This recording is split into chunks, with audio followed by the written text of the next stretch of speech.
You. And me expressions చాలా న్యాచురల్గా ఉంటాయి. మీరు డైలాగ్ చెప్పేటప్పుడు కానివ్వండి, సార్ డైలాగ్ లేకపోయినా కూడా 3-4 మెంబర్స్ ఆర్టిస్ట్ ఉన్న కాంబినేషన్ సీన్లో కూడా సో న్యాచురల్ ఎక్స్ప్రెషన్స్ ఇస్తుంటారు. సో అది మీరు సీన్ ఎక్స్ప్లెయిన్ చేసినప్పుడే మీరు స్టోర్ అయిపోతుందా, నేను ఇలా రియాక్ట్ అవ్వాలి అనేది, లేకపోతే పర్టికులర్గా డైరెక్టర్ చెప్తారా? కొంతమంది డైరెక్టర్స్ వాళ్ళకి ఏం కావాలనేది ముందే చెప్పేస్తారు. ఇది ఎమోషన్, ఇంతవరకు ఉంటే సరిపోతుంది బెటర్ అన్నట్టు.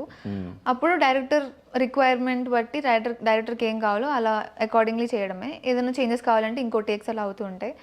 అలా కాకుండా కొంతమంది డైరెక్టర్స్ సీన్ వరకు ఎక్స్ప్లెయిన్ చేసి ఆ సిచ్యువేషన్ మూడ్ ఇలా ఉంటుంది అనేది ఒకటి చెప్పి పెడతారు. సో దాన్ని బట్టి అంటే ఏ ఎక్స్టెంట్ వరకు చేయొచ్చు అనేది నేను ఒకటి నా సైడ్ నుంచి పర్ఫామ్ అయితే చేస్తాను. అది ఎక్కువైందా తక్కువైందా యాప్ట్ ఉందా అనేది ఇంకా డైరెక్టర్కి వదిలేస్తాను అంతే.